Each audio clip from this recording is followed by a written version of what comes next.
I want to talk about The Joker. I just watched it again after having seen it at the world premiere originally. And it came out on Blu-ray today, and I watched it again. So it's my second time to see it. I've been letting it roast in the back of my mind this whole time and watching how everyone reacted and how few people went to go see it originally, but the talk and the word of mouth made a lot of people eventually go see it. And when I went to several stores today, I asked the employees, what are you guys selling? Oh, The Joker. So it's the most successful DC movie, probably. It's breaking every financial record possible that it possibly could for such a little indie kind of like film, you know. But anyway, that's not what I want to talk about. What I want to talk about is, and I would ask you to stop watching now if you haven't watched The Joker yet. And the reason why I say that is because I don't want to have to fucking watch what I have to say in my video because you didn't see a movie that you should have seen a long time ago, all right? So get the fuck out of here. Go watch it. If you want to, come back. If I offended you, fuck off. I don't care. So, you've seen The Joker.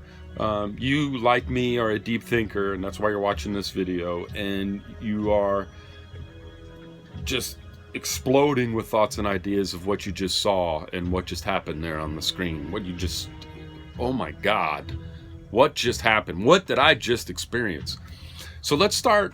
What I like to do right now is I'd like to start from the very beginning with something that is so simple and clear to me, having seen it the second time. And that is when he goes through his day, we see his daily ritual right off the bat, right in the very beginning of the movie, is the only time in the movie where everything is reality, I believe. It's a monotonous life. He wakes up, he goes to his job, he puts on makeup, he entertains people. When he's done, he goes home, he gets picked on, he gets made fun of. His posture, his personality, his speaking style, his acumen, everything makes him a joke to everybody else. And everything is hyper amplified so that we get this right away, that we understand it right away. And when he gets home, part of that monotony is bathing his mother, giving her a bath. She's nude. He's giving her a bath. She's his mother, so he doesn't see the nudity. He just sees his mother. But it's still creepy just the same that a mother would do that to their child. So then they show her on the bed in full makeup watching television when Johnny Carson, the Murray show, comes on, and she says, come sit with me, come here, come. So he does. He drops her, he kicks his shoes off, jumps into bed with her, and they watch this late night talk show, which in those days, you know, kind of the 80s, were a big deal. You know, Johnny Carson was a big deal. Everybody watched that before they went to bed. It was like the news.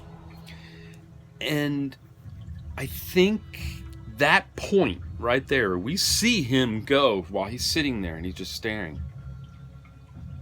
And he goes into the TV. That's the first leaving reality. He's just left reality. That's the only reason the camera started rolling, is for us to see him not in reality. It's not, we can watch an insane person or a person getting ready to go insane or a person slowly, you know, carcinogenically corroding into insanity. We can watch that, but at the same time we are seeing this happen, and he goes right into the show himself. He's in the show. He's part of the audience watching. Why is it so hard for people to think that the rest of the movie is also that dream? That all of it, every bit of it, is no longer reality after that beginning scene. And then I'm going to jump through everything, from all the violence and all the things that obviously didn't happen, that he thought happened. And we even are given the clue when we're shown that he really never even had any conversation or interaction with the beautiful girl and the daughter, beyond the point of her going, like, I hate my life comment. which I found disgusting, to do that right in front of your own child. And the child said something that I thought was very intellectual and intriguing. She repeated what their mother said about the conditions of the building they live in, and she's like, "We hear you," like she's annoyed by her daughter already, when the child seemed like a really good kid, you know what I mean? Anyway, so she chose this man that she has no feelings for, this creepy white guy, greasy-haired white guy in the elevator, and does that. So she gives him something and takes away from her daughter. That energy that she did that gave him the energy to create a whole illusion, a whole world with her in it. Anyone that interacts with him in this movie goes into his world and becomes a part of his imagination, and that includes his own mother. So the hint is when he stops taking his medication. They're no longer going to be able to give it to him. The facility is going to shut down. He's no longer going to get any medication. That is our trigger within the false reality that he's getting ready to become the Joker. Then I'm going to jump all the way to the end of the movie where he's having the conversation with the either therapist, counselor, or psychiatrist at Arkham Asylum, where he's now at. And he's like this. And he starts to laugh like a reality check. And I think that's the moment where he realizes he's been in this insane asylum the whole time. He was never let out of the asylum. He's been in the asylum the whole time, from the point that the movie began to the point that the movie ended. He's been in his own head, and he's been going into this little reality, and he comes out of it, and he looks at her, and she says, "Tell me what's going on." And the joke, "Let me know." And he's like, "You wouldn't get it." Meaning, you wouldn't understand. I'm in this crazy world of my own all the time. You wouldn't get it. And then he is sent back to his room, and we see him walking with bloody footprints back to his room.